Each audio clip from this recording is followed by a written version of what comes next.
السلام عليكم ورحمة الله وبركاته. مرحبا بكم في قناة هيوة عليا للمبتدئات أولياس كيتشن.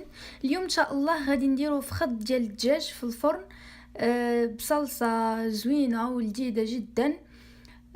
تابعوا معايا المقادير. اذا في المقادير كنحتاجو طبعا فخذ الدجاج، فخذ الدجاج على قد القدره ديالكم، شحال ما بغيتو ديال الفخذ. عندي بصله متوسطه الحجم مقطعه على هذا الشكل بحال مشلضه. عندنا توابل، كنحتاجو الملح طبعا حسب الذوق، كنحتاجو الزنجبيل، ثم الثوم المجفف، ثم الخردل او المطارد، ثم الفلفل الحار، الفلفل الاسود او الابزار، والكركم البلدي هو اللي كنقولوا حنا الخرقوم، والقزبور قزبور اليابس ومطحون. ثم كنحتاجوا عصير حامضه، واحد نص كاس قد هذا الحجم ديال زيت الزيتون، القشده الطريه كما يمكنكم استبدالها بضانون طبيعي، ضانون مسوس، وبعض شعيرات من الزعفران الحر. تابعوا معايا مراحل التحضير. اذا في اناء كناخذ التوابل مع الخردل،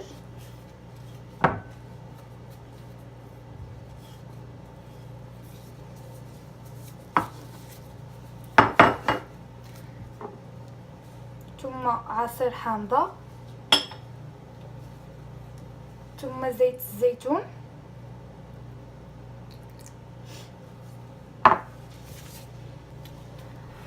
ثم بعض شعيرات من الزعفران،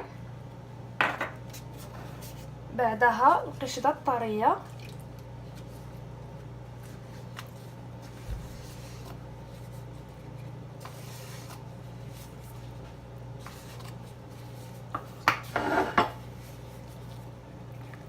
نخلطوا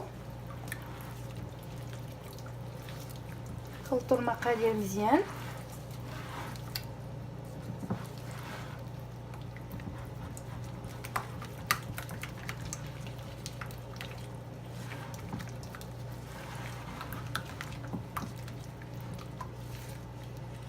ثم نضيف البصل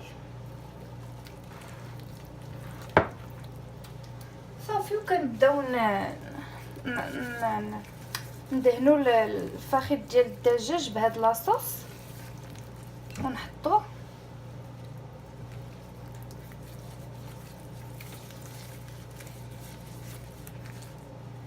يعني وصفه سريعه جدا، يعني ما كتحتاجش حتى شي مجهود يعني كبير ولا شي حاجه، وحتى النتيجه كتخرج يعني زوينه، كيخرج لذيذ بزاف.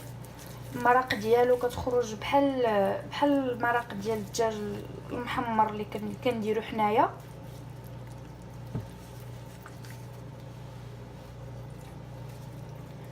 صافي، ومنين كنكملوا هاد فخذ الدجاج كنبيتو هاد الفخذ الدجاج في هاد الصلصه اللي درنا. يعني انا كنخليه يبات، نتوما الا زربانين ممكن تخليوه مده 6 سوايع تقريبا 6 ساعات، ولكن هو من الاحسن انه يبات باش الدجاج كيشرب مزيان هاد لاصوص او هاد الشرموله.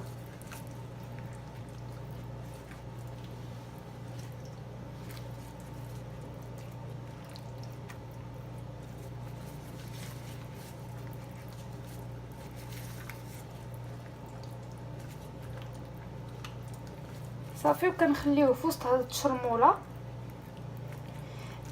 تشرب مزيان.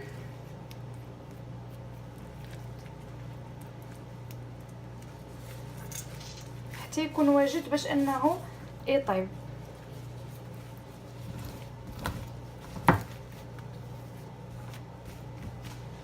اذا بعد ما كنشرمل الفخيضات ديال الدجاج كنغطيهم بواحد بلاستيك غذائي على هذا الشكل.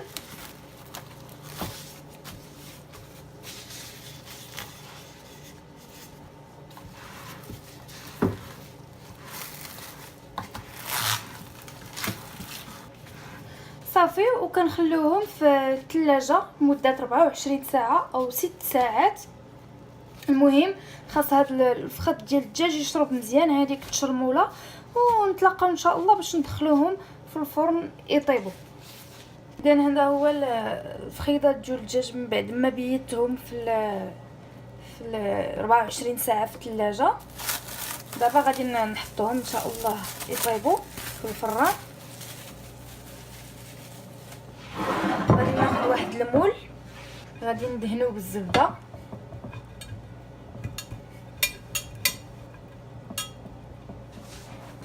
صافي. من بعد غادي نكب هذا الخليط اللي فيه الفخيضات ديال الدجاج بلا صوص في هذا المول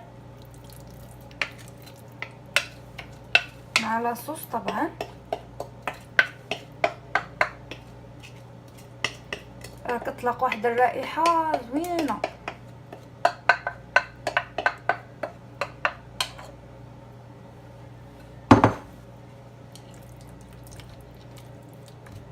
نحاول نقدهم.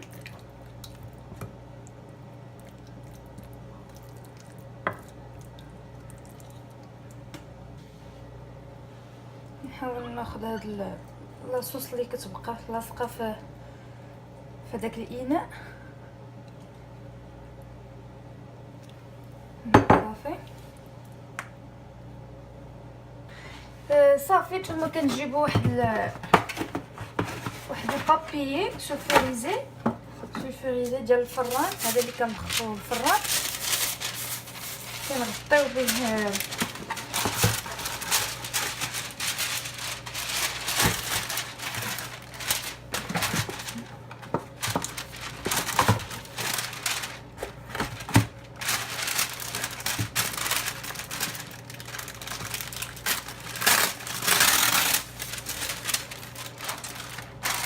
كنغطيو به الدجاج ديالنا.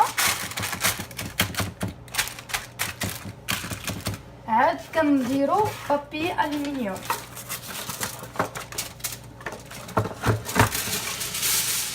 ما خصناش نديرو البابي الومنيوم نيشان مع نيشان على الدجاج.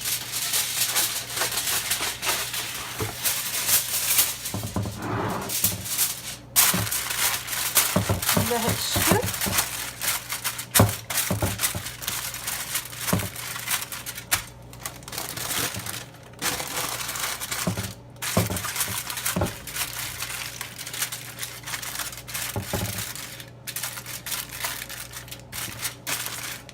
صافي دابا غادي ندخلوهم الفران، وغادي نبقاو نطلعوا عليهم شويه بشويه حتى نشوفوا هذيك المرقه بدات كتختار. عاد كنحيدوا ليهم البابيي وكنشعلوا ليهم من الفوق باش هذاك الفخيضات ديال الدجاج يتحمروا من الفوق. اذا غادي نبقاو نطلعوا عليها كل شويه، نطلعوا على الدجاج ديالنا. سمحوا لي انا راه كنصور بواحد الايد واليد الاخرى خدامه، دونك غادي نحيد الليجون.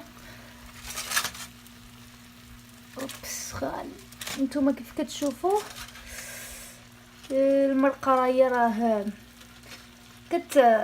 كتغلى. نتوما على حسب شنو بغيتو. الا بغيتو المرقه تبقى على هذا القدر ممكن تخلوها على هكذا وتحلوا عليها وتردوا الدجاج يتحمر. ما بغيتوش ممكن تخلوها مازال تشرب شويه، تختار شويه، عاد تحيدوا هاد سميتو البابيي وتخلوها حتى تخلوا الفخايضات ديالنا حتى يتحمروا. انا غادي نخليها مازال واحد شويه.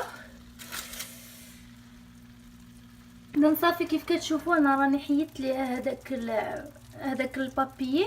دابا غادي نشعل ليها من الفوق باش تتحمر.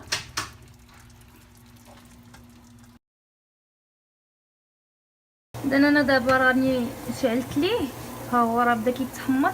المهم التحمير على حساب نتوما شنو كيفاش بغيتوه يتحمر. راه المرق راه حتى ملي كنشعل ليه من الفوق كتبدا تخطر معاه حتى المرق شويه. صافي دابا غادي واحد شويه نخرجو، ياخذ هذاك يتحمر ليا كيف ما بغيتو صافي ونخرجو. تقريبا راه تحمر صافي انا خرجتو. دابا غادي نزينو باللوز طايب مسلوق ومقلي في الزيت. وهاد الشيبس هادي راه كتباع، راه موجوده كتباع، هي كتكون صغيره وكتقلى في الزيت وكتبدا كتنفخ. اذا كيف ما كتشوفوا هذا هو الشكل النهائي ديال الطبق ديالي. هانتوما المريقه راه خايطره مع راسها. انا غادي نقرب، راه تخطرات، ما يعني كتجي بحال هذيك المرقه ديال الدجاج المحمر محمضه ولذيذه بزاف. كنتمنى انكم تجربوه. الا عجبتكم الحلقه ديال اليوم او عجبكم الفيديو ديال اليوم، كنتمنى انكم ديروا لي جيم. والناس اللي جداد كنتمنى انهم يشتركوا معايا في القناه، وما تنساوش تضغطوا على زر الجرس باش يوصلكم اي جديد. وايضا تزوروني على الصفحه ديالي شهيوات عليا للمبتدئات. وشكرا، نتلاقاو ان شاء الله مع وصفه مقبله ان شاء الله، والى اللقاء.